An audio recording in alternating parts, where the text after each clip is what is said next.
just north of Valley Forge. Okay, here we go. We are casting from Zoom and streaming to Facebook and recording for YouTube. So welcome everybody. I think we're on the way, and particularly a welcome to Gary Chartier, who's going to be leading our discussion. So here is our text for today, Matthew 25, beginning with verse 14 in the New Revised Standard Version. Speaking of the kingdom of God, that's the theme of the chapter, it says this: "For it is as if a man going on a journey summoned his slaves and entrusted his property to them. To one he gave 5 talents, to another 2, to another 1, to each according to his ability. Then he went away.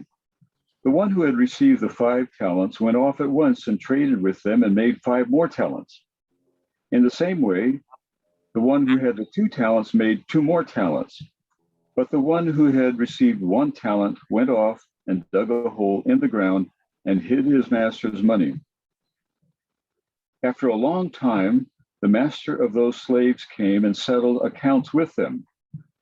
Then the one who had received the 5 talents came forward, bringing 5 more talents, saying, 'Master, you handed over to me 5 talents. See, I have made 5 more talents.' His master said to him, 'Well done, good and trusty servant. You have been trustworthy in a few things. I will put you in charge of many things. Enter into the joy of your master.' And then the one with 2 talents also came forward, saying, 'Master, you handed over to me 2 talents. I have made 2 more talents.' His master said to him, 'Well done, good and trustworthy slave. You have been trustworthy in a few things. I will make you in charge of many things. Enter into the joy of your master.' Then the one who had received the 1 talent also came forward, saying, 'Master, I knew that you were a harsh man, reaping where you did not sow and gathering where you did not scatter seed. So I was afraid, and I went and hid your talent in the ground. Here you have what is yours.' But his master replied, 'You wicked and lazy slave. You knew, did you, that I reap where I did not sow and gather where I did not scatter? Then you ought to have invested my money with the bankers, and on my return I would have received what was mine own plus interest. So the talent should be taken from him and give it to the one with 10 talents. For to all those who have, more will be given, and they will have an abundance. But from those who have nothing, even what they have will be taken away. As for this worthless slave, throw him into the outer darkness where there's weeping and gnashing of teeth.'" Well, that's a pretty hard text, isn't it?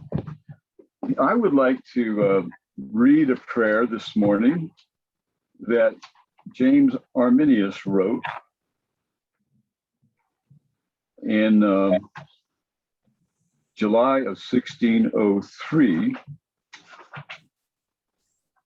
on the occasion of his on the occasion of his being awarded the degree of Doctor of Divinity. It was the custom in those days that someone who was awarded that degree would make a long speech. It's called oration number 1 in his works. And he began his long oration after maybe 5 or 6 pages of introduction. He began with this prayer, which I hope will be our prayer this morning. He said, "O thou, omnipotent and merciful God, the Father of our Lord Jesus Christ, we give thanks to thee for thine infinite benefits conferred upon us miserable sinners. But we would first praise thee for having willed that thy Son should be the victim and the price of redemption for our sins, that thou hast cast out of the whole human race for thyself a church by their word and the Holy Spirit, that thou hast snatched us also from the kingdom of darkness and of Satan, and have translated us into the kingdom of light, and thy Son, so that those who call Holland our pleasant and delightful country, to know and confess by their Son, and to know and enjoy communion with him, that thou hast hitherto preserved this our native land in safety against the machinations and assaults of a very powerful adversary, that thou hast instituted in our renowned city this university as a seminary through true wisdom, piety, and righteousness, and that thou hast to this hour accompanied these scholastic exercises we enjoy. We entreat thee, O holy and indulgent God, that thou wouldst ever continue to give us these benefits, and do not suffer by us, by our own ingratitude, to deserve at thy hands to be deprived of them. But he pleased rather to increase them and to confirm the work which thou hast begun. Cause us always to reflect with retentive minds on those things, and to utter eternal praises to thy most holy name on account of them. Through Jesus Christ our Lord. Amen. So that was our prayer. We say amen, and thanks to James Arminius several centuries ago. And that prayer sounds appropriate for us today as well, I think. So having said amen to that, let's turn it over to Gary and our discussion of chapter 5 on finances in his book, The Idea of an Adventist University. Gary, as usual, I'll begin by asking you if you have some statement you would like to make at the outset. If you want to, that would be great. If you don't, that's fine too. I'd rather dive into our conversation, Dave. Okay. I'd like to begin with a couple of strange questions, I think. The first one is this. In comparison to your other chapters in this book,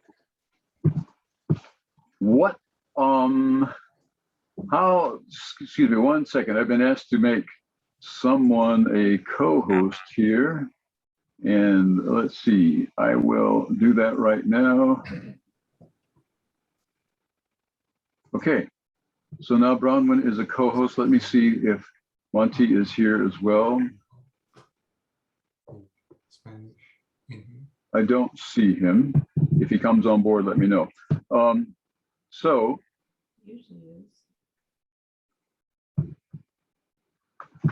my question is, of all the chapters in your book, in comparison with those, how important do you consider this chapter? Is it equally important, more important, less important? How would you feel if it were taken out? So, what a fascinating question, Dave. I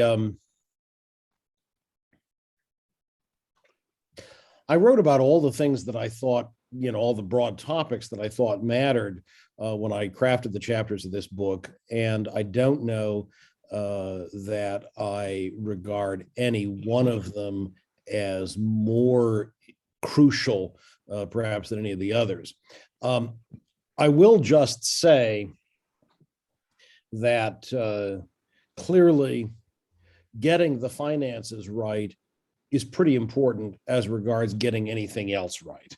As you know, my sometime colleague Bob Bashara used to say in the School of Business at La Sierra, if you want to see an institution's real strategic plan, look at the budget. And so we can talk about the values that we affirm in the other chapters of this book, but if we don't get the finances right, we won't be able to do the other things that we value doing. So I don't think financial issues are more important, but they may sometimes seem more immediately pressing. You remember Albert Johnson up at the University of Washington. I recall him reading him say, well, we hear all about our university at commencement time and what our values are and so forth and so on. But we need to look at the budget to see what our real values are. So that goes along with what you're saying. This is, if there's no money, there's no education, that's for sure. Here's another sort of broad question. I have this one, then I have another one after this. You mentioned two biblical themes in this chapter. One of them is the Golden Rule, and the other is the Pauline Principle. And I would appreciate it if you would comment on the Golden Rule with respect to the distinction you make between equality and equity. And then on the Pauline Principle, I doubt that many people are as aware of the Pauline Principle as they are of the Golden Rule. So I wonder if you might give us some information about that as well. So there are different understandings, of course, of what we mean when we talk about the Golden Rule. But I take the Golden Rule to be, and I've tried to spell this out, of course, in chapter 1 on the theological foundations of what I'm going to do throughout the rest of the book. It seems to me that the Golden Rule is fundamentally a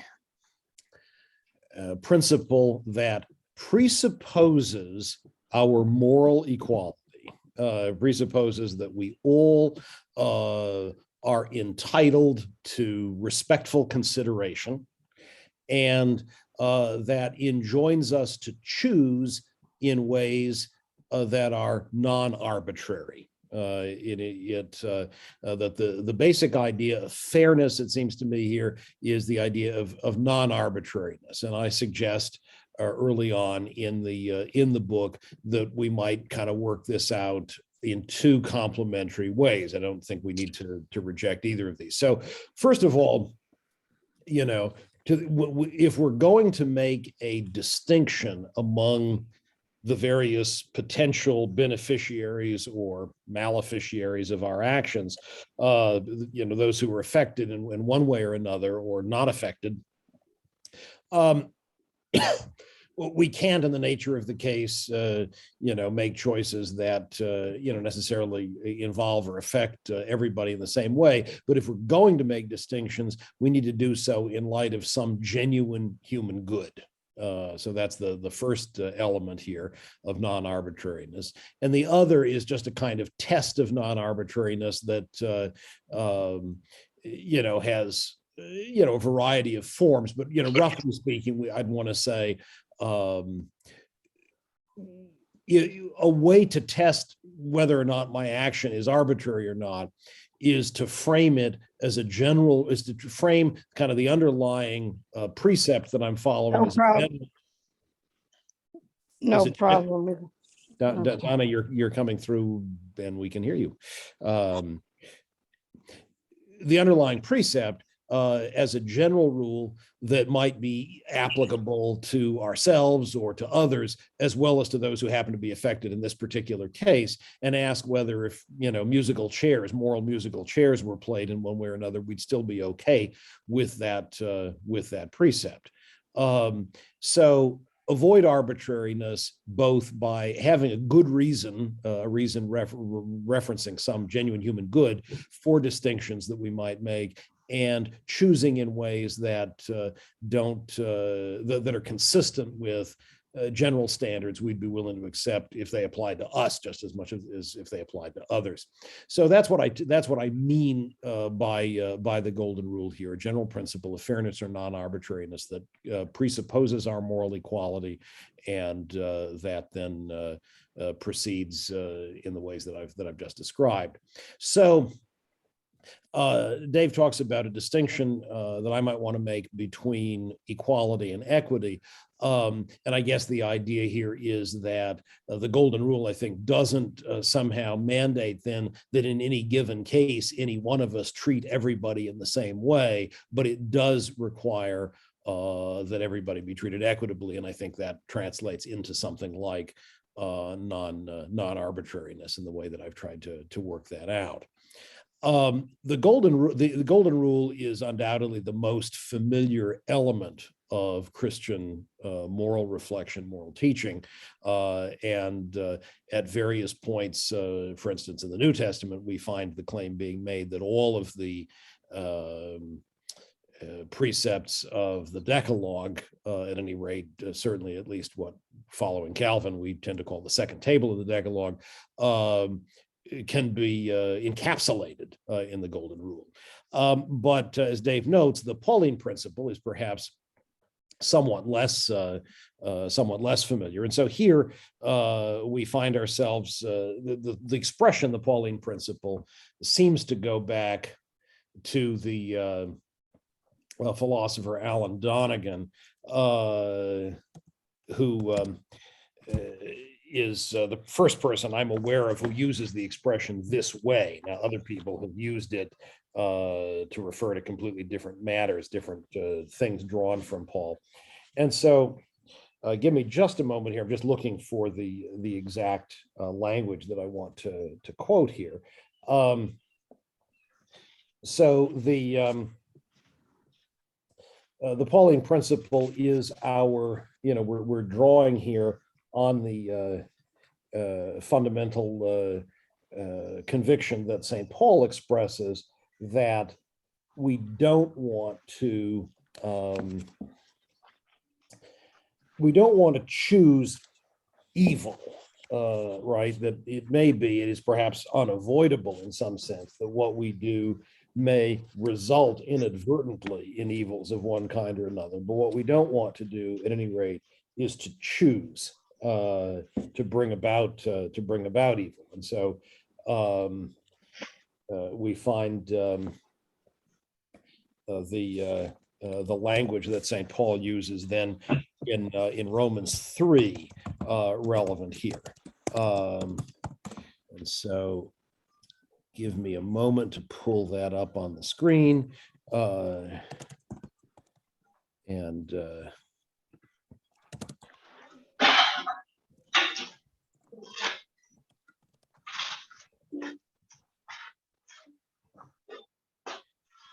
So Romans 3.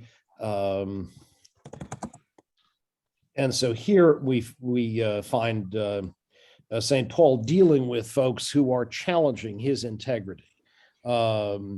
And he says, but if our injustice serves to confirm the justice of God, what should we say? That God is unjust to inflict wrath on us? I speak in a human way. By no means, for then how could God judge the world? But if through my falsehood, God's truthfulness abounds to his glory, why am I still being condemned as a sinner? And why not just say, as some people slander us by saying that we say, let us do evil so that good may come?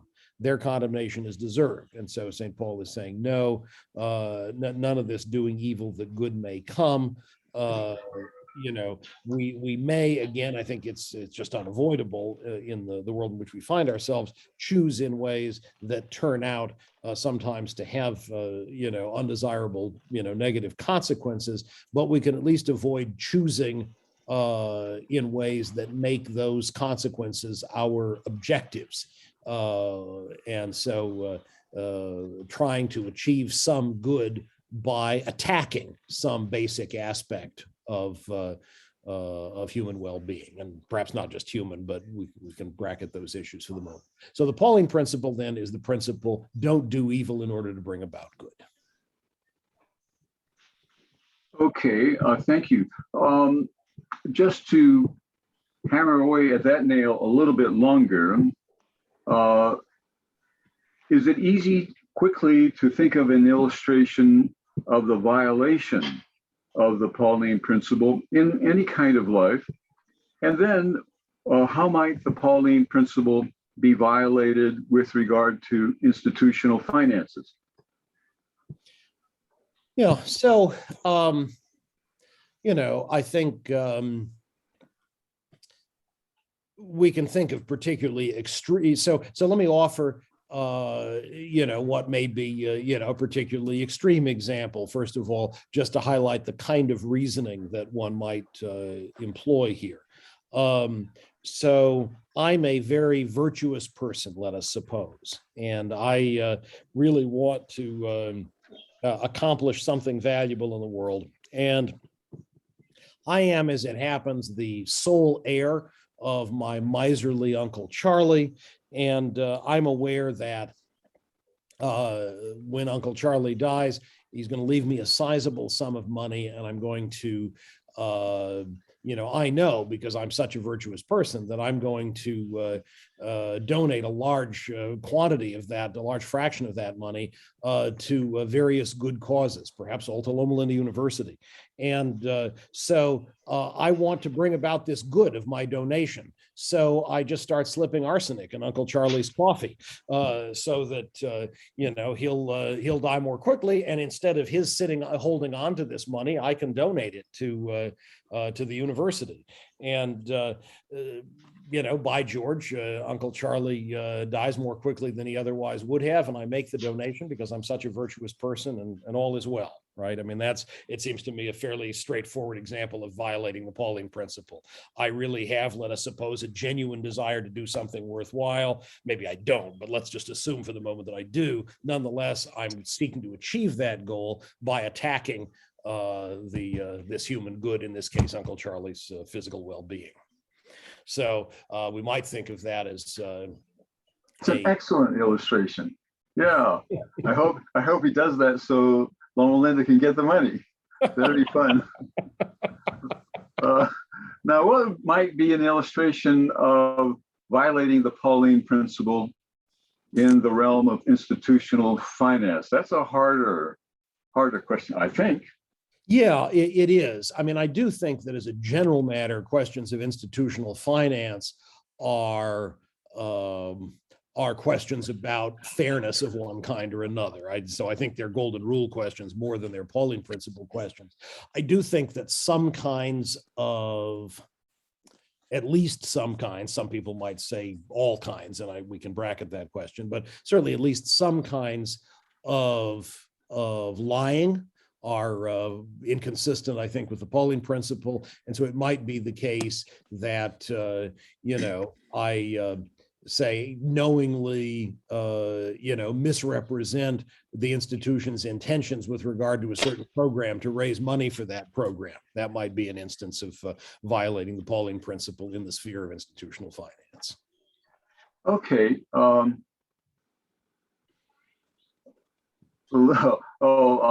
Elmar Capino, psychiatrist, has come on and said, well, maybe there's a personality disorder somewhere in this story about Uncle Charlie.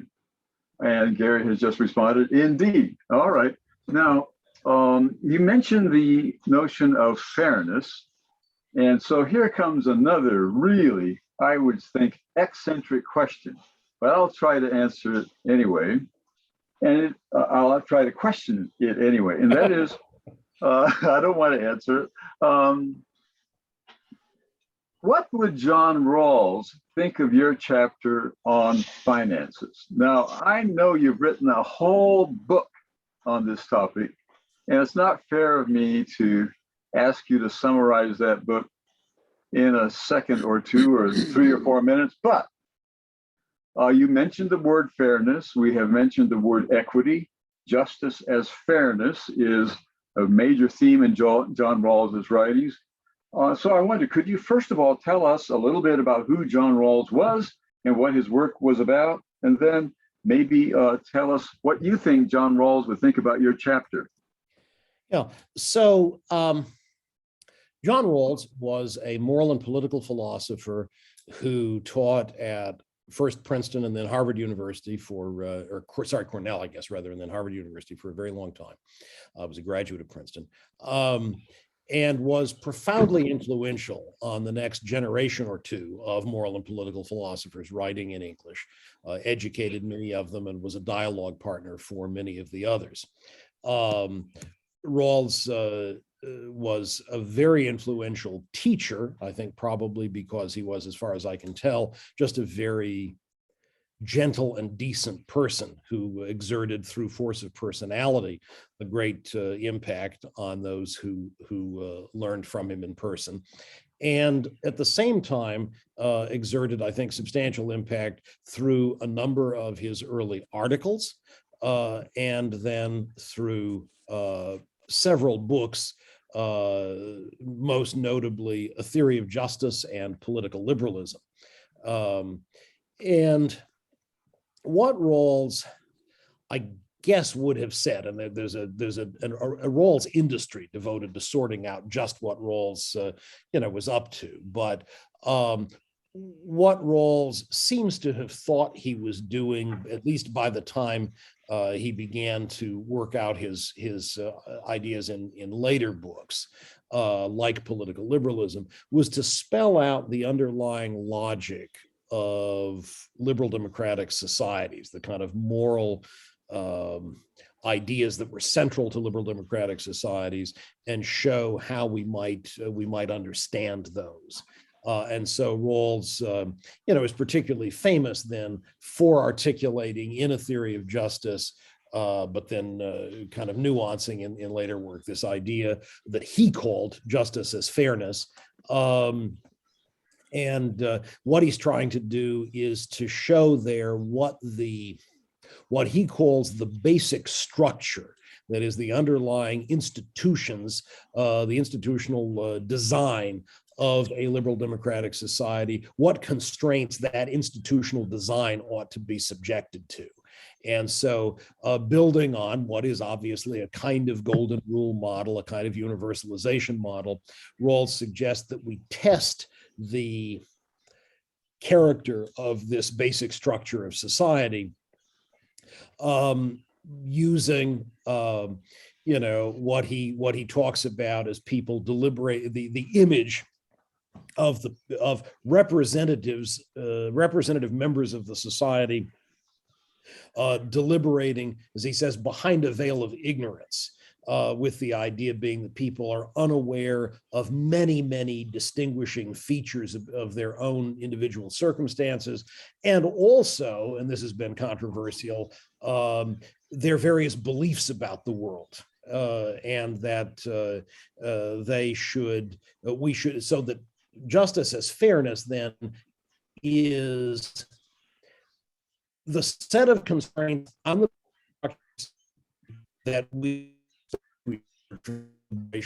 of these actors engaging behind a veil of ignorance.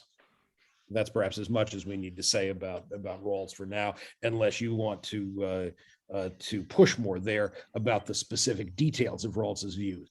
And so what would Rawls have to say about this chapter?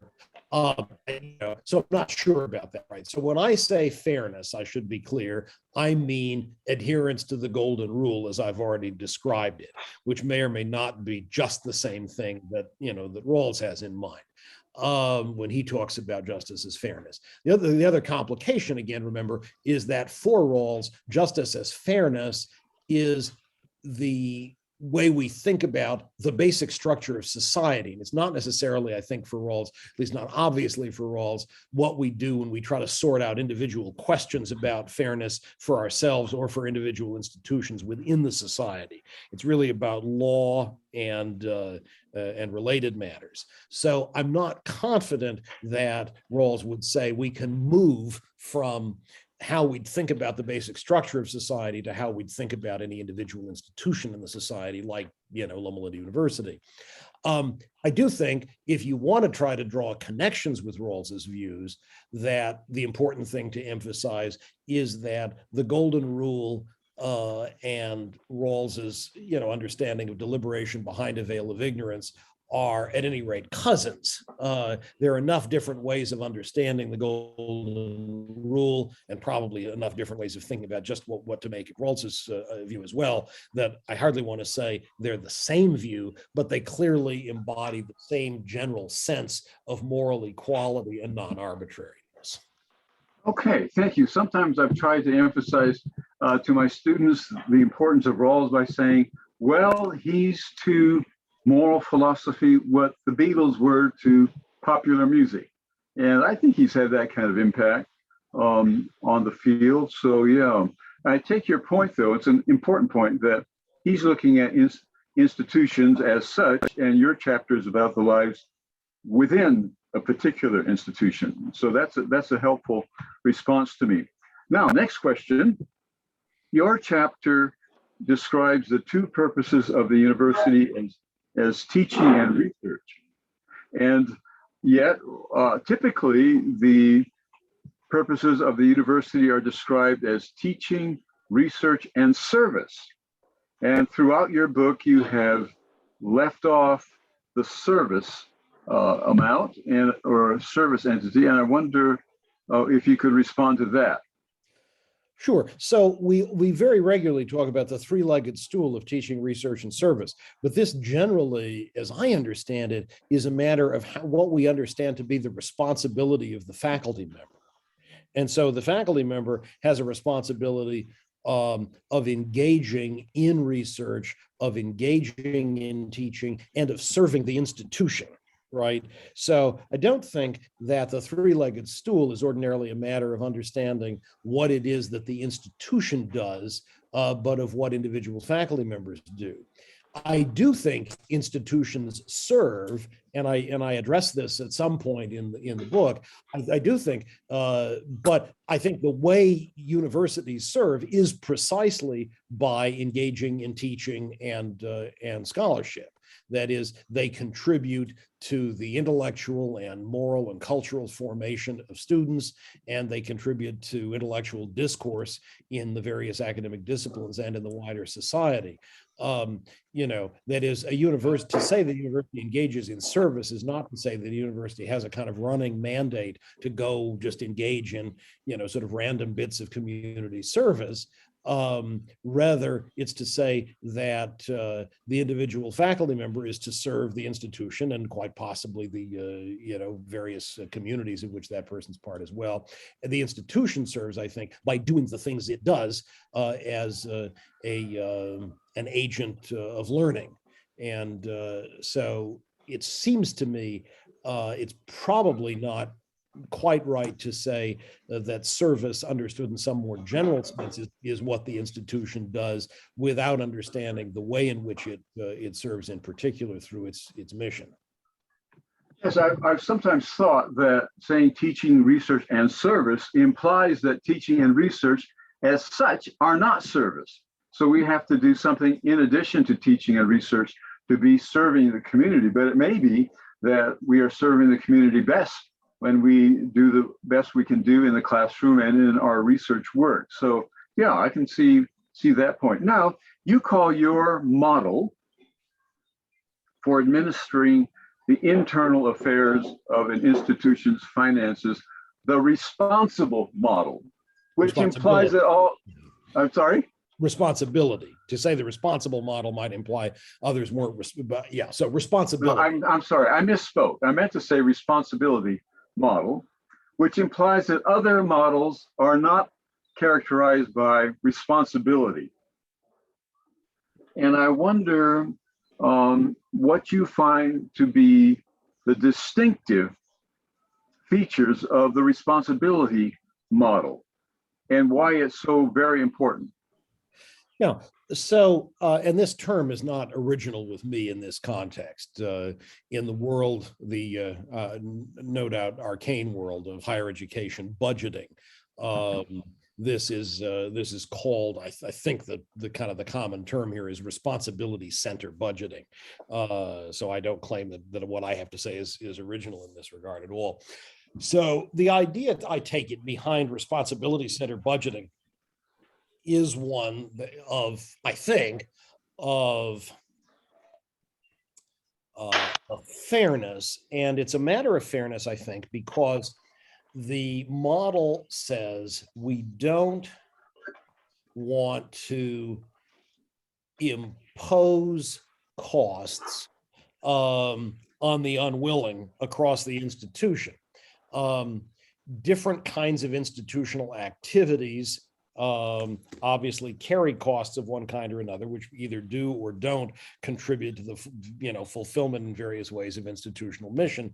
The idea behind responsibility centered budgeting is, I think, to avoid profligacy and encourage efficiency and productivity. And so the simple idea here behind this approach, which was, I think, pioneered perhaps as much as anything maybe at USC some decades ago. The idea is simply to say that as much as possible, we're going to treat units of the institution as sufficiently self-contained financially that they will be incentivized both to make good choices and to avoid bad choices about the use of resources. Now, obviously, we understand that at an institution, sometimes we may want to shift resources around to support matters of real institutional import, and that's fine. But we should be doing that deliberately and with full awareness that that's what we're doing, and not in a way, we hope, that ignores the importance of ensuring that people not only internalize benefits of their actions, but also internalize costs of those actions, and don't try to pass those on to the unwilling elsewhere. So again, I think by treating units, and I argue that kind of given the size and scope of the typical Adventist educational institution, we're talking the units here probably ought to be schools, certainly not departments, but schools within the institution, that those schools ought to be treated as sufficiently self-contained financially that they're largely internalizing benefits, and therefore that this is encouraging them to behave better, and at the same time internalizing costs, and therefore avoiding bad behavior.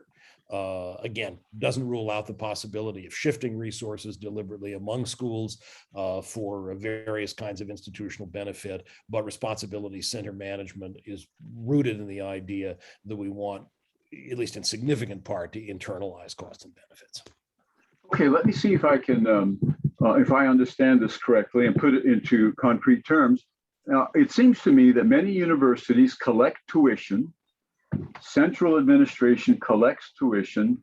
Central administration has that financial resource, that is, the tuitions paid by the students. And then on a year-by-year basis, the different schools, let's keep it at that level, the different schools submit budgets, and those budgets are worked back and forth, but eventually central administration gives the school so much money. And at the end of the school year, if that school hasn't spent all its money, central administration receives it back and uses it for the next year. That's, I think, quite standard around the world. But I think your responsibility model suggests that the school itself will gather the money. The school itself will decide how that money is used. The school itself will promote its endeavors as it sees fits. The school itself will recruit faculty as it seems appropriate, and it will compensate faculty according to what that school thinks is right, without regard to whatever other schools may be doing on campus, and so forth and so on. So it really, then what happens is that central administration has to receive from the respective schools money to run the shared services and the overall administration of the university. And those schools, I know, feel as though they're being taxed by central administration to run these other things, and they're not altogether happy on each occasion that they're being taxed as greatly as they are being taxed. But that sense that this really is our money, and central administration is taking our money from us and using it for other purposes, is one reason why this responsibility model doesn't always work. I've seen it tried on occasion and then seem to be a success, because what happens is that if the school is efficient, it gets to keep its money. It doesn't have to return it to central administration. And that seems like a very good deal. But then one school starts piling up a lot of money because it's so much more efficient, and then that causes some tension on campus. First, have I understood this, at least in general terms, correctly? And secondly, why do you think this way of doing things, which decentralizes, those are the two themes you use, decentralize and incentivize, decentralize, incentivize. why do you think this is a better way of doing it than dispersing things from central administration? Yeah. So thanks, Dave. So yeah, I think you very nicely stated what I take to be the approach here. And as you note, you've had opportunities to observe that, because this is clearly not unlike the model that you've had some opportunity to observe in operation up close and personal, as it were. I think that the reason we ought to try to explore this kind of approach, the reason I think it's helpful, a couple of things come to mind immediately, though there probably are other factors as well. The first is that I guess I've just observed over the years the way in which a process in which budgets are determined centrally, I've observed the way in which that kind of process can work. And it seems to me that decisions end up being made in light of horse trading, perhaps more than our best judgments about what works as regards making an academic program thrive. I think relatedly, there's the concern that when the decisions are made centrally, the practical result is that central administration ends up with more money. And that if we're concerned, and I think you've, in many of the email messages that you've been distributing this week, thinking about issues of institutional cost, I think we can't understand that without thinking, seems to me, about administrative bloat. And administrative bloat is just much more likely when I think you have central processes of budget determination. And so it's not that we don't benefit from efficiencies, I think sometimes resulting from the central delivery of certain kinds of services, but it's not clear to me that a central administrative decision-making process is the best way to sort out when those are indeed the most efficient, and what the most efficient way is to make them happen. I think, for instance, I'll try to phrase this in sufficiently general ways that I won't be putting any nameable person on the spot. But I think about a case in which I observed somebody step into a central administrative role and announce at the beginning, I think this person said this directly to me at the time, I really want to see a model in which, more of the power that has been aggregated by this office is decentralized to certain subordinates outside, this immediate office. And I thought that, sounds great. By the time this person had left office, the size of the associated budget had grown significantly. And there were more subordinates doing things under that person's immediate direction. And I think we understand that this is the way in which bureaucracies often work, that they tend to feed their own immediate foliage, if you will. And so an individual, administrator is often, kind of treated as having succeeded, as having become more important when that person has a larger number of direct reports, right? And so I think there's that kind of risk associated with having these issues about budgeting sorted out centrally. We can lead to more administrative bloat. So the final point I guess I'd want to make here is that I think institutions grow, I think societies grow when there is ongoing room for experimentation. I think that John Stuart Mill seems to me exactly right when he talks on Liberty about the value of, as he puts it, eccentricity, and the way in which eccentricity itself, he says, is a service. We put different kinds of possibilities on display, and this notion of experimentation is something that I play with at different points in the book. I think that experimentation with different ways of doing things, different ways of resolving administrative problems, different ways of pursuing efficiencies and so forth are more likely to happen when people can experiment, and people are more likely to be able to experiment when they're given, I think, more budgetary latitude. So I think those are some of the kinds of concerns that prompt me, at least, to suggest that we might find it valuable to explore this kind of approach. Well, thank you, because I think this is the nub of your chapter, and I hope that we can make it sufficiently clear and explicit that people realize what a big change this could be for a number of institutions. I was talking about your book with a former president of an academic institution, and he was recommending the book. But part of his recommendation was, well, if we do things Gary's way, we will be doing things very differently.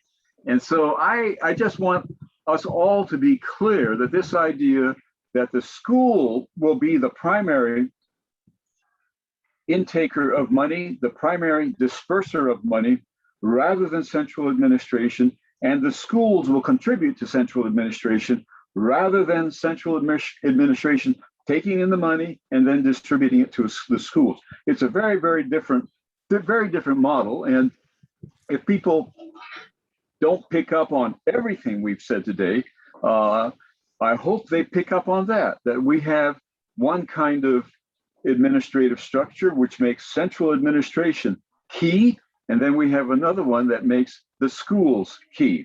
Okay, have we lost you, Gary? I don't know what happened. Let's then go over to chat till Gary comes back on board, and pick up a couple of things that were said there. Gary, can you hear us? Yes, I can, Dave. I'm sorry. I just stepped away for a moment from the camera. Okay, so yeah, so I was just trying to underline the importance of these two different models and why they are viewed by some people as excellent proposals, but maybe not easily implemented. So it's a very, very different way of doing things than what typically happens. And your point is that this is more efficient, this is more effective, and that incentivizes people to be efficient because they can save. Each school can save the money, which it has. Now, I know what happens on the other way. At least this is what happens the other way. The central administration gives the school a certain amount of money. As that school approaches the end of the school year, it sees that it has not spent all that money, so it finds some way to spend it. It doesn't just give the money back, but they'll find ways of buying new equipment or going on more professional trips or whatever. They find some way to spend the money that they have not already spent. So with your responsibility model, they wouldn't be tempted to do that. They would keep that money and use it in subsequent years for things they really, really want to budget, rather than these things that they budget sort of at the last moment in order not to have to send money back, right? Yes, and I think any of us who've been in a single fiscal year budget model environment know exactly what you're talking about. I mean, it's kind of eye-rollingly amusing, I think, to see people scrambling to spend money, as the end of the fiscal year comes around. So I think you're exactly right. Now let's look at some possible objections and see what you think about them. Sure. One of them has to do with the issue of compensation. That is, I see Robert Ford has some questions and comments, and he had some earlier, so let's try to pick those up when we can.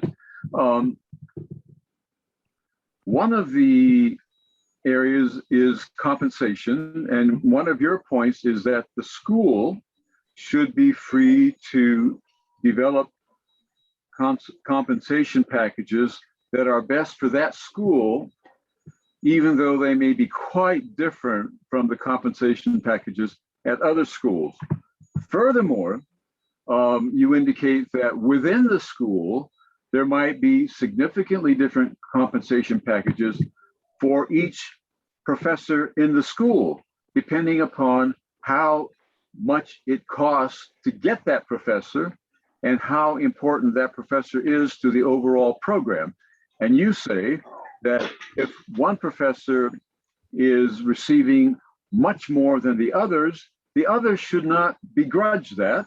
Neither should they feel that their personhoods are being diminished in any way because they're getting less money. They should just realize that it's to the university advantage to pay this money to this person, and that in effect, they all benefit. One might say they are benefiting by what Rawls calls the difference principle. That is, if one person gets more, sometimes everybody gets more than they had, even though they are not getting an equal share.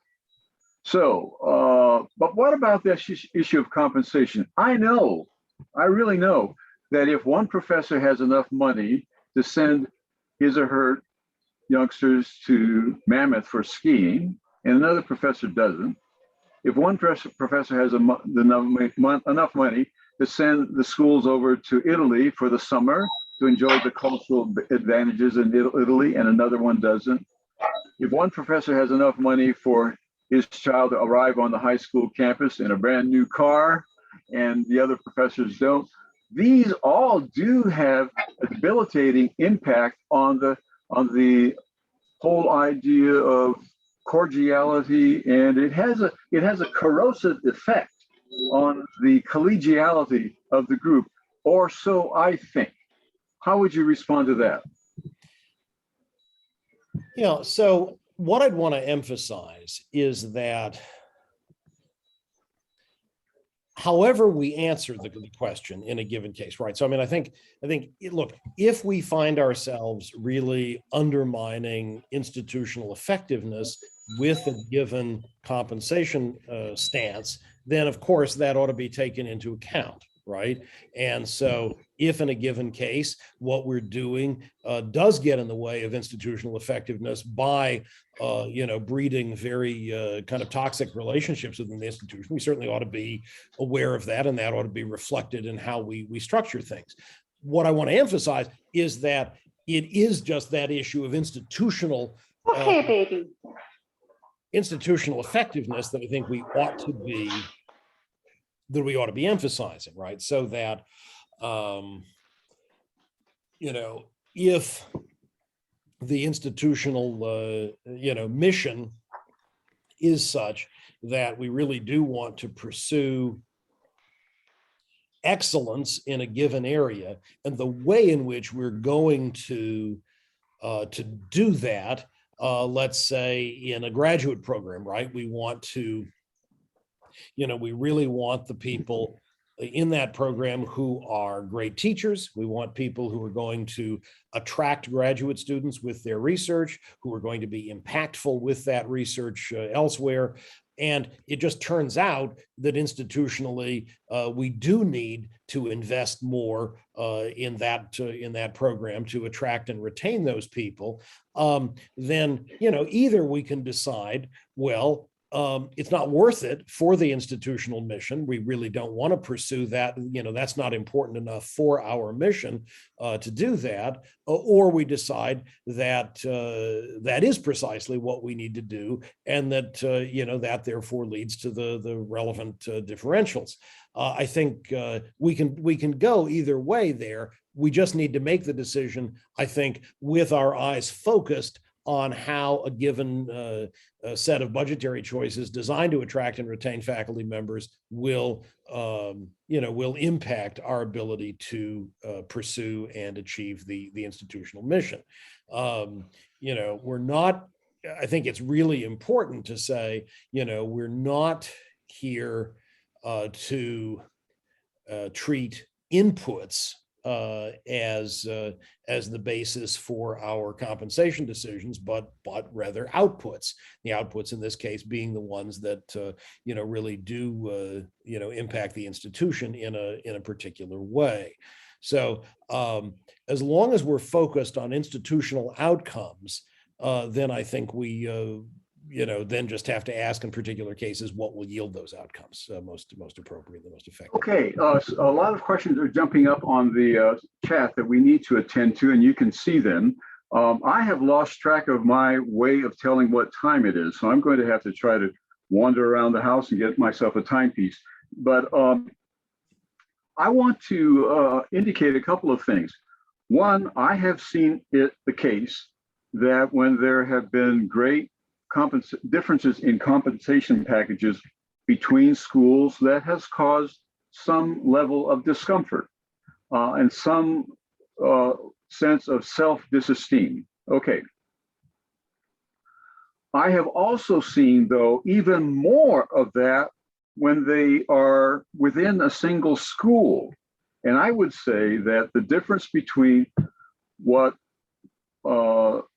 I received in the School of Religion and what someone received, let's say, in the School of Medicine, was less than the difference between different people in the School of Medicine received. And I think that it's pretty clear that a free market is working in both cases.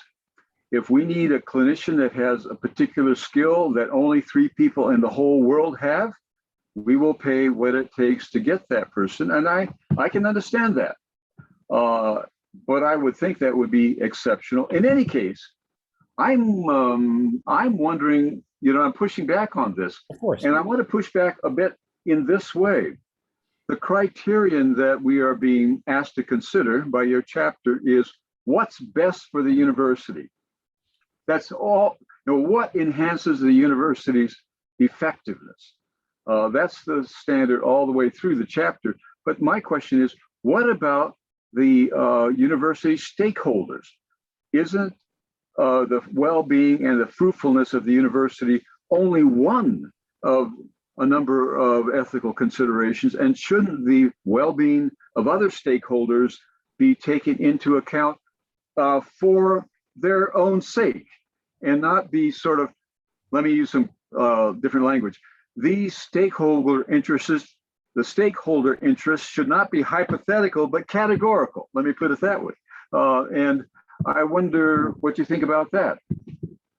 Well, so if the idea is that it is not only a kind of institutional mission that is morally significant, then of course the answer is yes. I mean, it's every moral patient has moral standing. It seems to me that's what it is to be a moral patient, and so obviously, I think the golden rule dictates that we treat. So I don't know which other stakeholders you're envisioning as relevant here, but are we just talking about those who work for the institution, or were you envisioning impacts outside the institution of some kind that you wanted? For now, I'm just thinking about the people in the that would be faculty, staff, and administration, all those within the in the institution. Yeah. So I mean, it's obviously in the interest, it's all other things being equal, the well-being of those people who work for the institution is clearly furthered by compensating them as well as possible. I mean, I guess we can imagine scenarios in which, perhaps I don't know, I'm adversely affected by being compensated well because I feed some undesirable habit, or I, don't come to view myself accurately anymore. I have an exaggerated view of my own importance or something. But ignoring those kinds of issues, ordinarily we can assume that every member of the institution benefits when compensated well. But I don't think it's not obvious to me, at any rate, that if we think about the golden rule here, that at least when I think about how I apply the golden rule, we in these two ways with, broadly speaking, a kind of generalization or universalization or non-arbitrariness test through, kind of rendering standards, impersonal, and a matter of, having good reasons for making distinctions, choosing making distinctions only in view of some particular human good or set of human goods. I don't think those considerations, if that's the way we're to understand the golden rule, then if we're taking the individual members of the institutional community as having equal moral standing per the golden rule, I don't think we're going to find that apart from asking about what will increase compensation levels for them and asking what compensation levels are consistent with institutional representations and promises and commitments to them. I'm not sure there are other considerations that that at least obviously arise. So, I mean, I don't think that it seems to me I am not disadvantaged. I don't have, as far as I can see, any reason to complain if the institution really does choose in accordance with its mission. It chooses in a way that, as much as possible, continues to lead to increased compensation for me or for colleagues, and it doesn't fail to adhere to representations and commitments and so forth it's made to me and others, then it seems to me at that point I have no basis for complaint. So I'm not sure why I would have a further basis for complaint because of some differential, unless I think the differential has been arbitrary. If I think it's been arbitrary, if I think it's been adopted to benefit somebody on nepotistic grounds or because of some false view that, people of a certain kind, just necessarily or in virtue of their inherent, merits are entitled to more compensation without regard to their actual institutional contributions, then I think, of course, I have reason to be unhappy and to push back. But the sheer fact of differentiation doesn't, I think, give me a separate reason to be to regard myself or as having been treated unfairly. Okay, I'd like to, we need to get to the relationship between high cost and student enrollment. There's a lot of interest in that on the chat, and we'll do that. It seems to me, though I don't know what the time is, that it's about time to take a break. So maybe we'll take a break and then come back and use that as chapter 2 in our discussion. However, I'd like to say two more things and then call it quits for now. One of them is that I know of a medical institution, and it's not Loma Linda. Let me underline that again. It's not Loma Linda. But I do know of a medical institution wherein the clinicians are paid some variable of in hundreds of thousands of dollars. Some will get more hundreds, some will get less hundreds, but in any case, the clinicians are paid according to hundreds of thousands of dollars. And that's where the negotiations take place.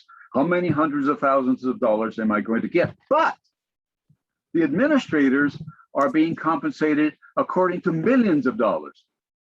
How many millions of dollars will the administrator get? So the doctors have to talk about how many hundreds of thousands they're going to get. The top administrators are talking about, well, how many millions of dollars am I going to get? And intuitively, that does not seem right to me, but it's working. There doesn't seem to be a big uprising of concern because the institution is flourishing. And people are willing, apparently, it seems to me from the outside, to put up with that great disparity between what the executives are getting and what the clinicians are getting. I understand that in other places, it's just the opposite. The clinicians are getting a lot and the executives are not so much. But at this place, the clinicians are only getting in the hundreds of thousands and the executives are getting in the millions. How would you like to respond to that? So I'd love to know more about the political environment in which the executive compensation levels are set in that context, right? So it seems to me, Donna rightly noted in the chat a few minutes ago that indeed sometimes there are administrators who think, and other people who share this view, right, that just being an administrator makes one inherently valuable enough that, of course, one should be paid a lot. And I guess I want to say, sometimes undoubtedly we can imagine, administrators really playing sufficiently creative and, energetic roles that they really change things so much that, in order to, that they're going to be in very high demand, and in order to, attract and retain their services, the kind of compensation level you mentioned would be appropriate. But I don't begin with the assumption that that's obvious. And I think the notion that this is a compensation level that should just come along with status seems exactly wrongheaded to me. I think, you've got to ask the question in a given case whether you really are reaping the kind of benefits you want to reap. Because I don't think, again, it's somehow a matter of rewarding administrators for being administrators. It's got to be a matter, any more than it should be a matter of rewarding faculty members for being faculty members, of compensating them in light of some perceived status level. It's got to be a matter of asking about how we effectively pursue institutional mission. And so I think I don't know the specifics about the institution you've referred to, and I don't want to assume one way or the other that I know what makes sense. I absolutely don't want to second guess, people on the board who are, actively involved in trying to consider what works. On the other hand, I really would push back against the assumption that somehow administrative status is the source, or should be the source, of any kind of automatic entitlement to that kind of. So I get the point.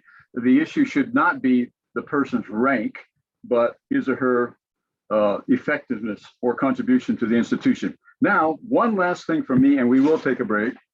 And I'm going to ask you to brace yourself for something you might not want to hear, but I'm going to say it anyway. And that is, I think big research universities are among the most oppressive institutions on the planet, because they pay their entry-level people very, very poorly. And increasingly, they don't want to hire them at all, but simply hire them part-time so that they can give them some pittance of compensation without providing any benefits to them whatsoever. And then at the top, the researchers really are paid handsomely, and their lives are quite comfortable, and their working circumstances are attractive. And quite often, they send their PhD students to cover the classes, or at least part of the classes. So I wonder, it seems to me in some of those cases, they ought to provide better packages for the incoming people with health benefits and retirement plans and so forth, rather than forcing these young people to go from maybe 3, or not 4, but 3 different campuses in order to patch together a full-time job by doing 3 part-time jobs. So I really do wonder why any Adventist institution would long to be like that kind of place. But I know that some people think that's a good idea. What do you want to say to that? Oh, I want to say that if we want to be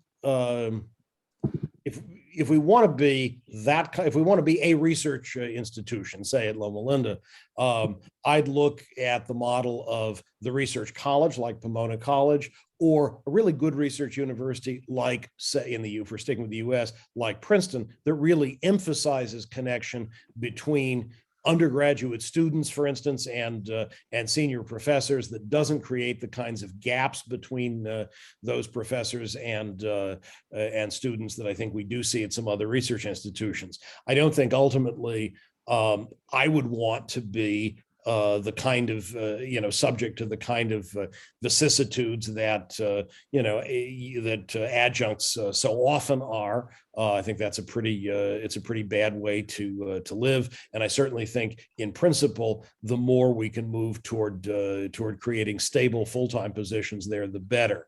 So I think that's just my own instinct, which I'd have to stop and think about how I'd want to defend in terms of the model that I've articulated here. But I certainly know that to the extent that we can move people who want to be full-time and are qualified to be full-time into those sorts of positions, I'd certainly prefer that rather than a model that looks like the one you've described. Okay, let's take a break. I don't know quite what time it is, but I'll look at a clock as soon as I leave this room, and we'll reconvene in about 10 or 11 minutes. And let's begin with the chat, questions or comments. Gary, I'm hoping that you'll take a break and not feel like during the break you have to read those questions.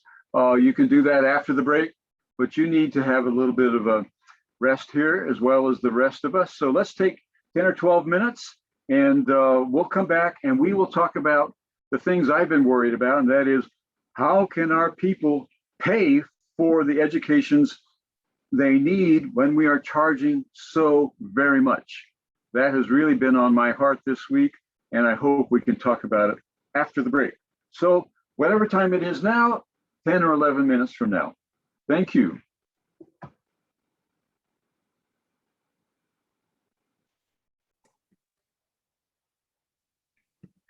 Okay, I see we have Dick Richard Osborne on board, and it looks to me like he's in his car, driving home maybe. And Dick, did you want to comment on our earlier discussion about the internal affairs of the university, or would you like to jump in on the high cost of education these days, or both? Can you hear me? Yes, perfectly well. Okay, my wife is driving, so we're safe. And we have a 12:30 dinner reservation, so our lunch reservation.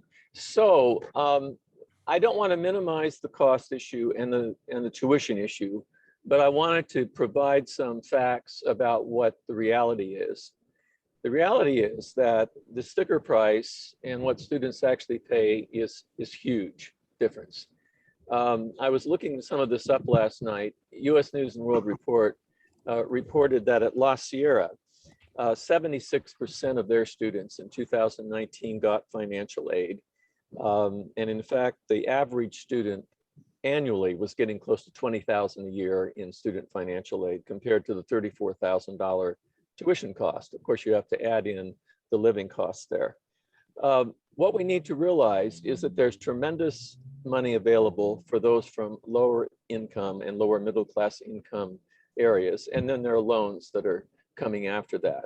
So those high costs at the Pepperdines and the like, if you look at the number of students at those places that are getting Pell Grants, which means they have financial need, it's really surprisingly high. And also in the UCs and the CSUs, a very high number of Pell Grant winners.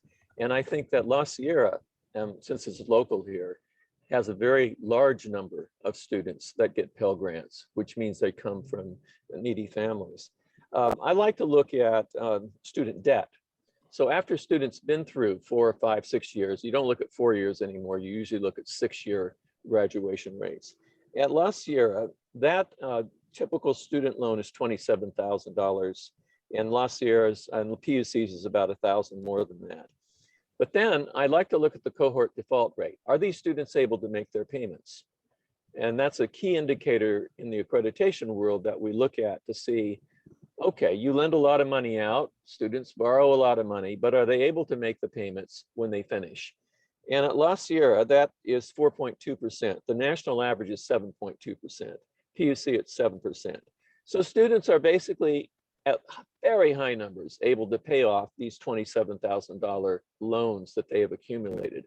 When I was at PUC, I used to tell students when the average national student loan debt was about $32,000, that's basically a car. And if 4 years of a college education is not worth the value of a car that you're going to buy for $30,000 or $32,000, the average payment at La Sierra I was looking at is about $266 a month. That's a terrific investment. And what I'm saying is that the middle class are the ones that have the hardest time because they're not eligible for as many of these kinds of financial aids. And parents have tended not to save for this as well. That actually, these tuition costs are handleable by a lot of students, and the student debt indicates that, as does the cohort default rate, the ability to pay that off. So I just wanted to throw that into the mix. The reality is that students are borrowing money.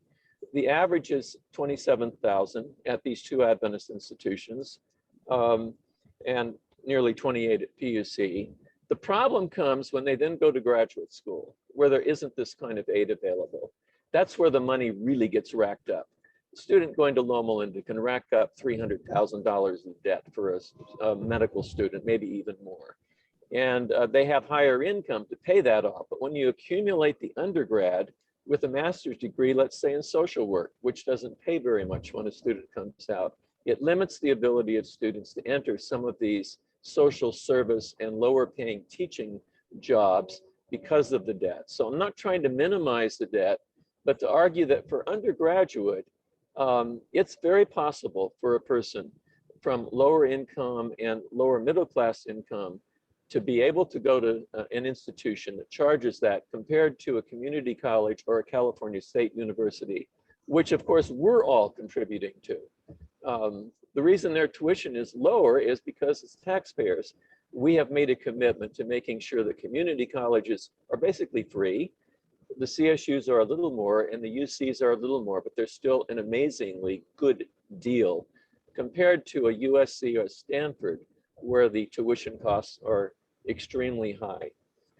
One other point I'd like to make, Gary, is that the church subsidy to Adventist institutions is very big. In fact, when I left the Adventist world, worked out of the world, I realized that the Adventists support their universities at probably a higher level than any other denomination. I think PUC and LaSalle each get about $4 million. Of course, the union has given PUC millions and millions of dollars as they've had financial problems. They'll never get paid back for it. So it's basically kind of a grant, but they play like they still owe it. But that's a huge amount.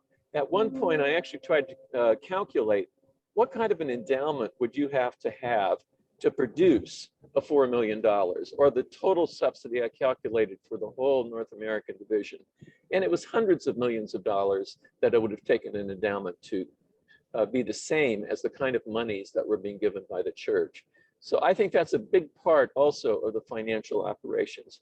So Dave, I've talked too long, but I wanted to get it all in before we get to our lunch. And I hope this made sense. Okay, I'll quickly review what I heard, and then let's see if I got it right. First point, there's a difference between the announced cost and what people actually pay, because there's a significant amount of aid that's there. So that's the good news. Secondly, that the loan debt that people end up with is not as high as one might have thought, and that the ability of people to pay back these loans is great. The third is that the church subsidizes these institutions generously. And the fourth is that the real problem comes in not so much at the undergraduate level, but at the graduate level. Did we get that right? You sure did. Great summary. Thank you so much. We'll schedule you for a whole session in the not so distant future. Gary, did you want to comment back to Dick before he arrives at his place of his meal? Yeah. So I think just to thank him for the clarity and organization of his remarks, I guess he says, here's one thing. Let me just ask quickly, Dick. The subsidy amounts from the union that you talked about, you used a figure of about 4 million. So my impression had been in the past that the subsidy amount equaled something like 10% of the institutional operating budget, which at this stage would be a bit more than 4 million. Has there been a decline, or am I just wrong about that earlier figure? I don't know the latest figures, but I think it's been just pretty steady. for quite a few years. Loma Linda is the one that's gotten the biggest reduction from the General Conference. When I first was a board advisor 20 years ago or so, they were getting, I think, 8 or 10 million, and I think they're down in the lower millions now.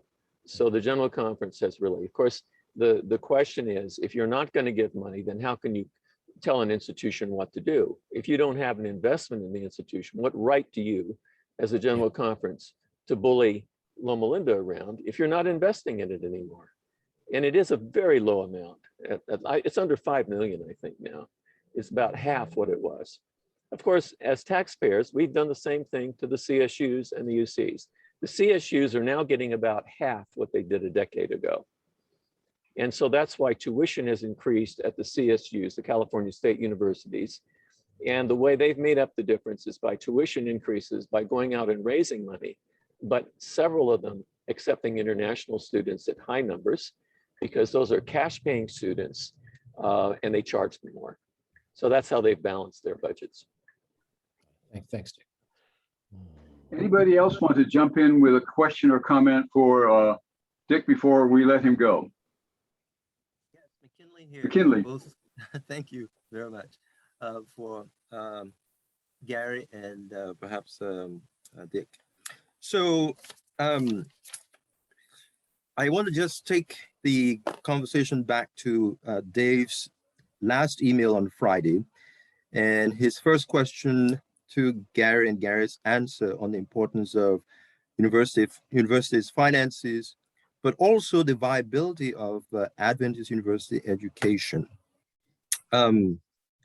So in my work to transition California's economy from a high carbon economy to a low carbon economy, we told many stakeholders that in order for them to stay relevant and profitable, they needed to change their business models because the market and the economy was changing very drastically. It seems to me that Adventist universities might need to explore new business models to attract resources to support their mission and to have long-term viability. So to both Dr. Chartier and Dr. Osborne, what might some of these new business models in a changing competitive education and economic landscape be? Or have you given that a thought? And then I've got one other question.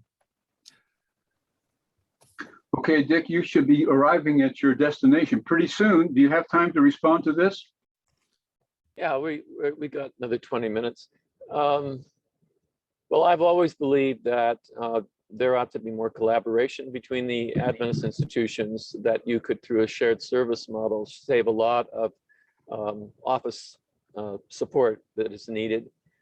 It hasn't gotten anywhere. I've been on a task force chaired by Gordon Beats that has done its best to try to look at that, and they're in the middle of the studies right now to see what can be done.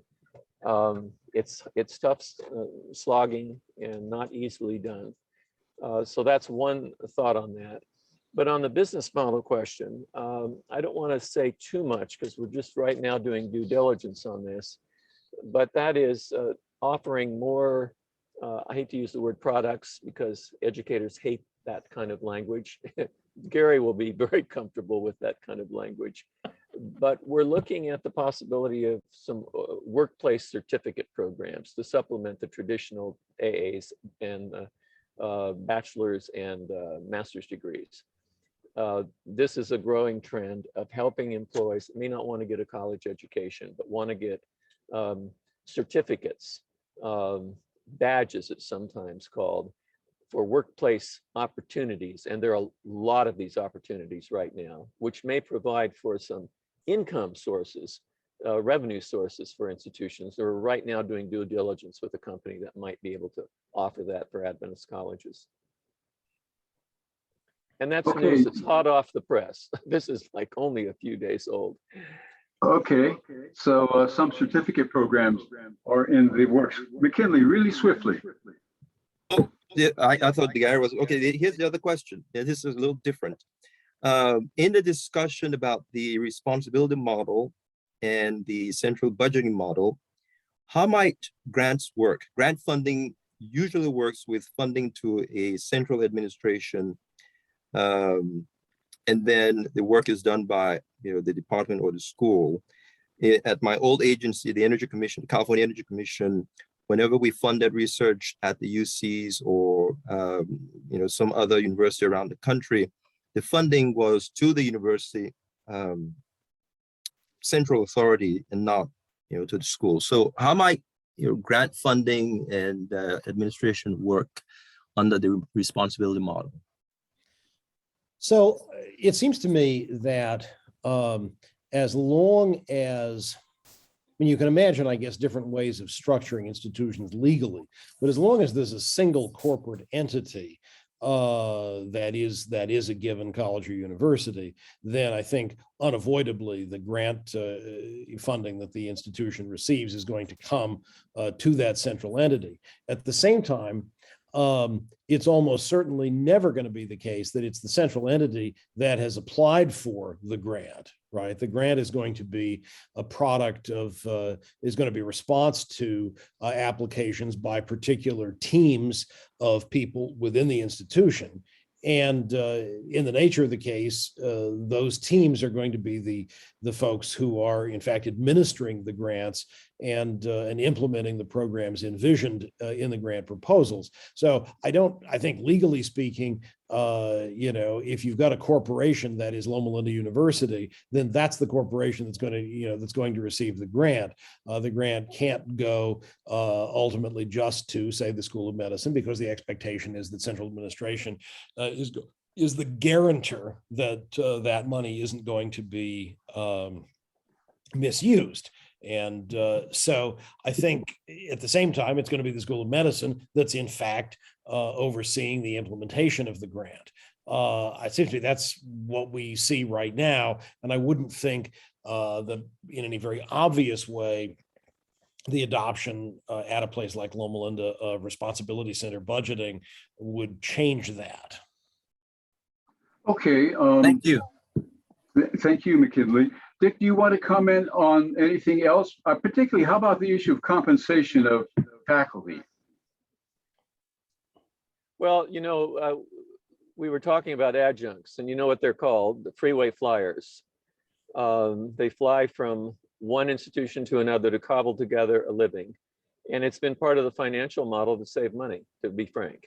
So, we can complain about high tuition costs and say all these adjuncts should be paid full time, but this is the way institutions have balanced their budgets. And it's a terrible way to live. You've spent a lot of money, and a lot of these owe a lot of student loans, and they're barely cobbling together a living, having to buy private health insurance, pay off their student loans, which you cannot declare bankruptcy on. And this has probably been one of the biggest shifts in American higher ed in the last decade, to go away from a full-time professorial model to an adjunct model as a way to save money. I did want to make one comment, Dave, about the millions you were referring to. I think you're talking about hospitals. That's not university presidents. There are some high-paid university presidents that are, well into the millions. We're talking the USCs and the Stanfords. The hospital people are that way. But I did want to say this, you can get the salaries for all of these folks. So what I'm saying is not some big secret about Loma Linda. Dick Hart is one of the lowest paid presidents in the country for running a hospital and a university. And I've been told that he has deliberately done that because he doesn't feel he should be making in the millions. He's still making a very good salary, but it's probably a quarter of what he should be making. And that's because of his ethics, his view of how he lives his life of service. Kerry Heinrich, who's just announced his departure, is also not paid as much as most hospital CEOs of that caliber and that size of an operation. It's still, above $1 million, but it's way below market rate. So I just wanted to say that to this class in Loma Linda. When I saw Dick's salary, which was a lot more than I ever made, it was way below what he should have been making. And I inquired why. I didn't ask him, but somebody who's a close administrator with him, he said, that's Dick. He just didn't feel it was right to take those huge amounts of money. Okay. First of all, you're right that this was a medical institution, not a educational one. And secondly, I really want to emphasize what you've said so eloquently, and that is the institution about which I was speaking was not Loma. Right. And I want to underline that as boldly as I possibly can, because I think we've had a much more sacrificial, if we can use that word, approach at Loma Linda than has been the case elsewhere. Okay. Anything else, Dick? No, I'll just listen in now for the next 10 Okay. minutes. Okay. Thank you very much for being here. We really appreciate it. Now, I'm not sure if we should go to the chats or go to the hands that are raised. What do you think, Bronman? Well, why don't we all together look at the chats, all right? And let's all scan down them, and then we'll ask Gary to do the same thing as we are doing it, and then respond in the way that Gary thinks best. I see that there are 31 entries on the chat, so let's go ahead. I see Robert, Ford, and Eduardo having their hands up, and we'll put that down. But let's first of all take a couple of minutes and look at the chat for ourselves.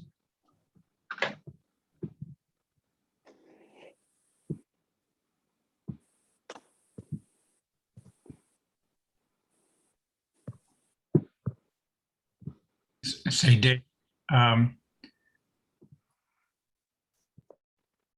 Go ahead, Bob. I was just going to do comment about the chat. There's a lot going on in the chat, I think, that's important.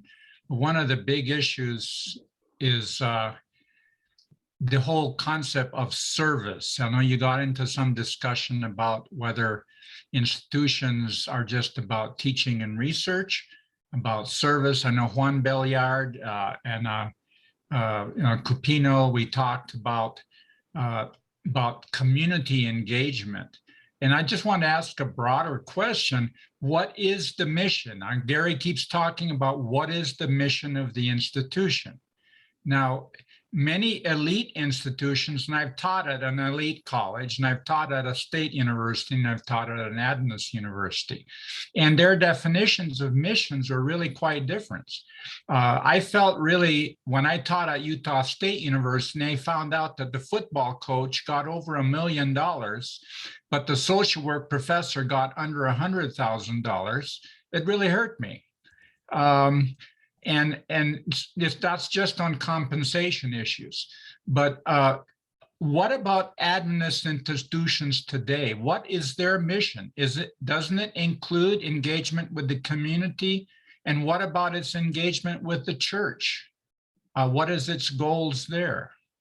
So just trying to throw out a broad question there, which I think brings together some of the issues that were discussed in the chat.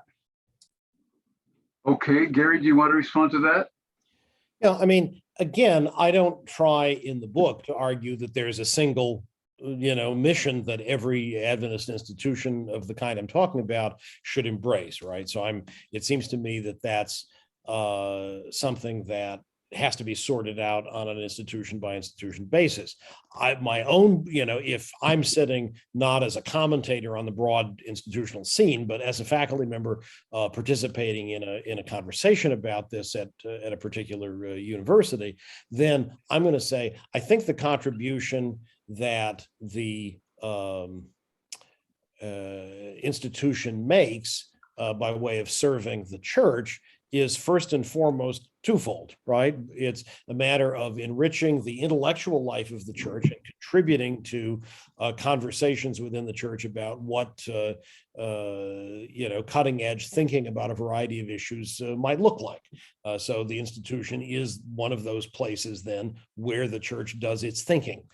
Secondly, the role, it seems to me, vis-a-vis the church, the contribution vis-a-vis the church is the formation of leaders who will be able to participate in the life of the church. Now, not every student, obviously, is Adventist, and indeed that issue is one that perhaps we ought to keep talking about, the mix there, which has certainly changed over the years. But it seems to me that the Adventist University contributes to the life of the church by shaping or by contributing to intellectual conversations and to shaping leaders who can contribute to the life of the church. And I guess I think those are the same things that it ought to do by way of serving its communities. Again, it ought to be contributing to the intellectual life of those communities, and it ought to be contributing to the lives of those communities by preparing people to play valuable leadership roles in those communities. And it certainly might be the case that one way in which it prepares those leaders is by reaching out with financial support for people in previously underrepresented communities to go back out into those communities and play important leadership roles. But I think it does all of that in connection with its activities of teaching and research. As you've glanced down through the chats, is there anything else there, Gary, that you'd like to address from the chats? Kim writes here, W.W. Prescott, who was an early SDA administrator, educator, and scholar who graduated from Dartmouth College, strongly urged that colleges should secure their own endowment funds, set up their own endowment funds. If this had been done early in church history, the SDA colleges would have a pool of money like Harvard and many others. And so I think Kim has two comments, but I think that's a really, really crucial point. I mean, I think it was a profound error to not do that, and I think it probably reflected a couple of different dynamics. Right, on the one hand, political worries about institutional control, that financially secure institutions are less dependent on day-to-day financial support from church entities. And then number two, I think probably the perception at the time that, the time was short. And so it wouldn't be necessary to build up long-term sources of capital. And indeed, it wouldn't be possible to do so because it wouldn't be around long enough for that. So it seems to me, we can understand how things developed in the way that they did, but I think it was profoundly regrettable that didn't happen, because if you'd really had, 120 years plus of, accumulation of satisfactory endowments, then I think you'd really be in a position in which institutions really could throw their doors much more widely open than they're probably able to do at this point. So that really seems to me quite important. So then Kim goes on to say that Adventist philosophy regarding working for the church has usually been that it's a missionary experience and employees should sacrifice to work there monetarily. And so I guess two things I'd want to ask whether that's, is that in fact a reasonable expectation? But to the extent that it is, that doesn't change the fact that not everybody's going to share that expectation. We still have to ask the question, how are we going to staff programs adequately? Okay, a number of questions asked, in effect, that maybe the free market approach to things is not compatible with education. Could you respond to that in a broad way? We need to go to these hands that are raised. Bronwyn, if you could make a list, that'd be great. Yeah, I mean, I guess that all depends on the nature of the objective. That is, if the thought is that we want to support activities which are not themselves necessarily on their own financially viable, then I think that's right. But what I would say is just that we need to have institutional processes that determine just how we're going to support those activities that aren't rooted in efforts to shift costs to the unwilling, right? So that is, I want to see, I'm happy to say, for instance, at a place like La Sierra, music has been a tremendously valuable part of the institutional culture and of the institution's contributions to the community since the 1950s. I'm very happy to see the institution supporting that. I just don't think that the right way to decide when we want to do that and when we don't is to have that decision made on a top-down basis. Okay, Grunman, do you have a list? I don't hear her, so let's go to Eduardo. Okay, David, I wondered if you saw the annual council meetings. No, but I read a report or two about it. Okay. After 3 sermons given by Arthur Stelle, I think Mark Finley and some other, Elder Wilson opened the microphones to comments, and about 12 or 14 of them, which I call them the big guys, made comments. One of them said this: I sent my kid to the La Sierra University and he became atheist. He came back home and he made the other children atheists. And then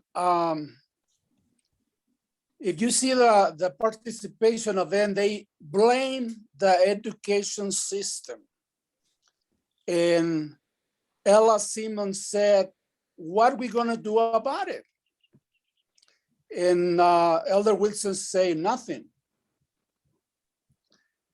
But I make a comment to one of the attendees on text messages that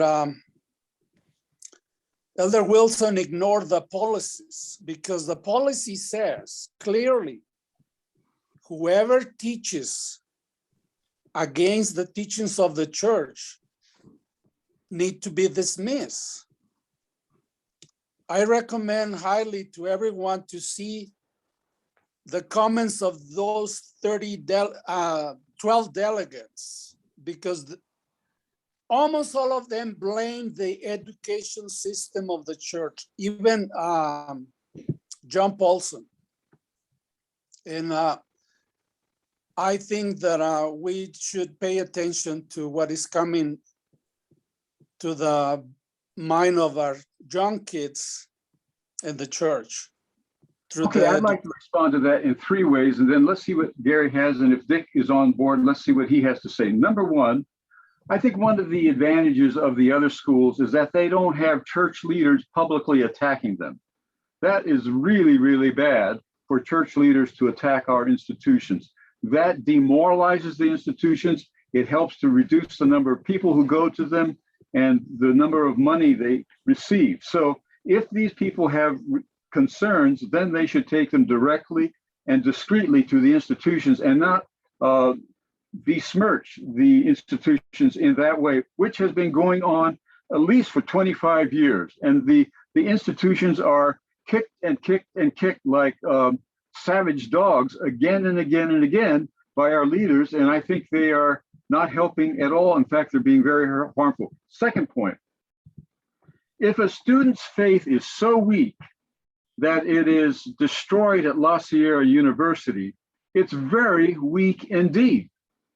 The challenges to a person's faith that will come at La Sierra don't compare to what they would experience at any other school. So I begin to wonder, what kind of children are these parents sending to our campuses, that they are so vulnerable to the very minor challenges they may experience there?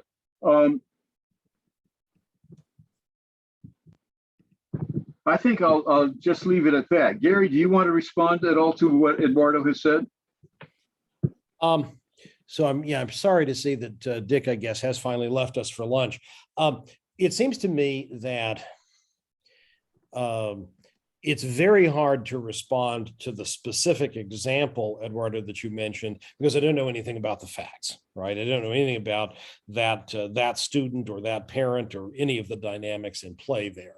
So I can't comment on that in particular. What I can say, though, is that the institutions, not just La Sierra, but any Adventist educational institution, serve the church, it seems to me, by challenging students and helping them to grow. And certainly don't serve students by attacking them, by seeking to turn any of them into atheists. No, I don't think that's the sort of institution we want to have. But we have to recognize that institutions do serve individual students and their families and the whole church by prompting them to grow, and that sometimes people grow, that's in the nature of the case, in ways that we don't expect. Okay, thank you. Rod Corker, I'm going to put you up next because I don't know what Bronwyn's list may look like. Go ahead.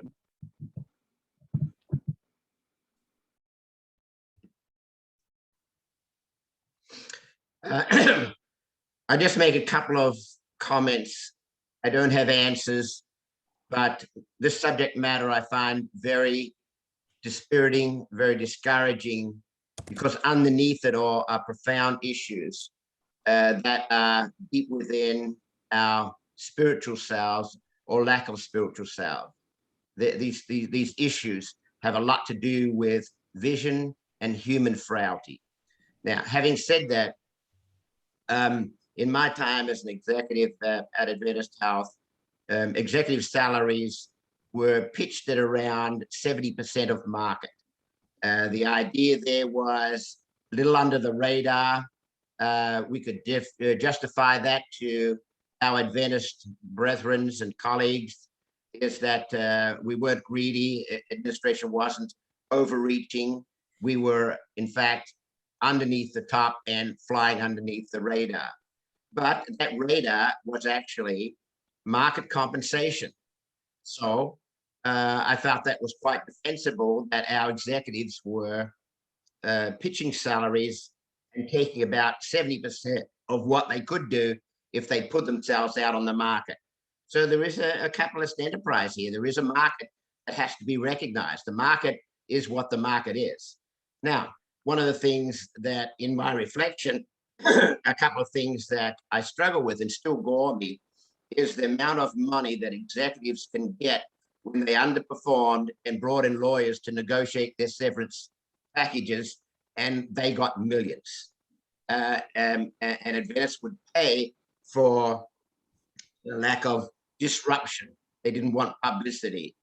These Adventists, former Adventists, once Adventists, were quite willing to take the company for several $1 million at a time. And I won't mention names, but I know several instances where that happened.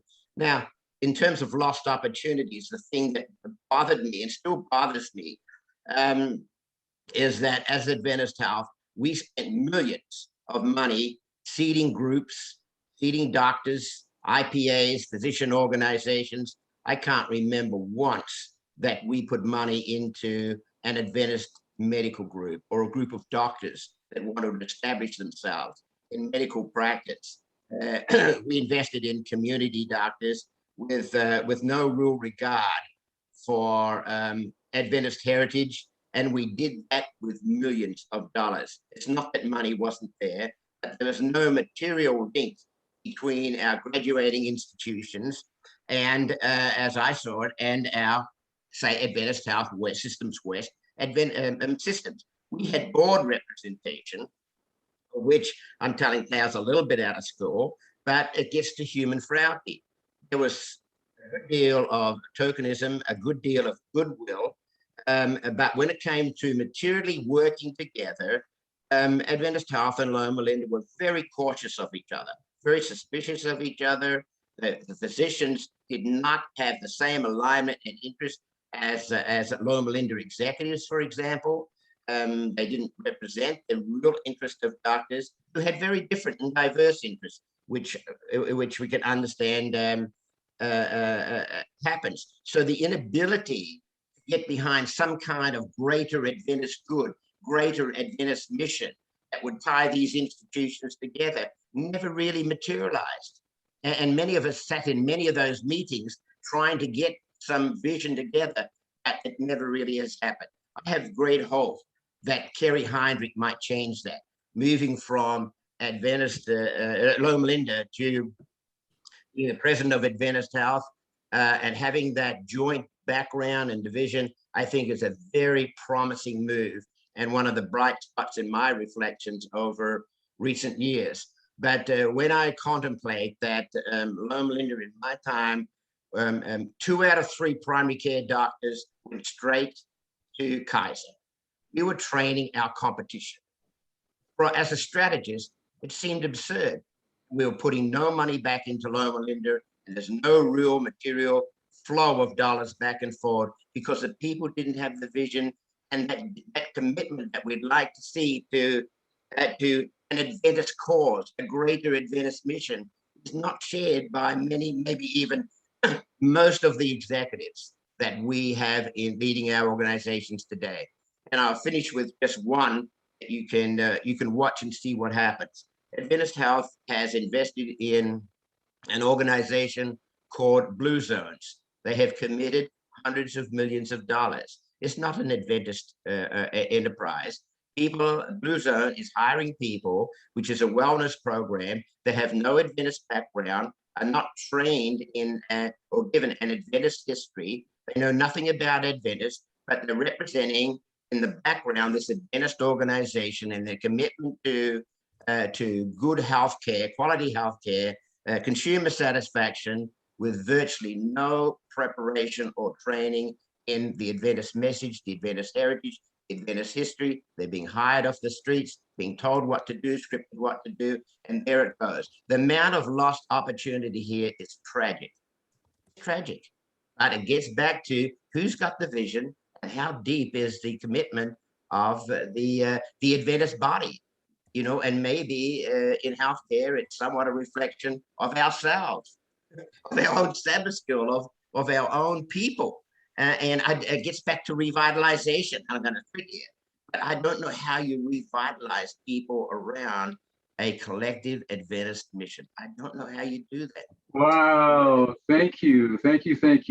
You've left us with some bad news and some good news. I'd like to end with the good news, which is that someone from Loma Linda is going up north, and that will be an opportunity for these 2 great systems of healthcare to work more closely together than they have. And we'll have to work on the other things too, but I like to end on that positive note. Gary, do you have something you'd like to say? I think I just want to say thanks to Rod for putting those issues on the table and articulating those concerns so clearly. Okay, I will read the benediction, then I'll turn off Facebook and the recording for YouTube, but I will leave Zoom on, and therefore people who want to continue the conversation on their own may. The machine will turn itself off when it is not able to hear anybody speak for a while. So feel free to speak as long as you want. Here's the benediction. The Lord bless you and keep you. The Lord make his face to shine upon you and be gracious to you. The Lord lift up his countenance upon you and give you peace. Amen.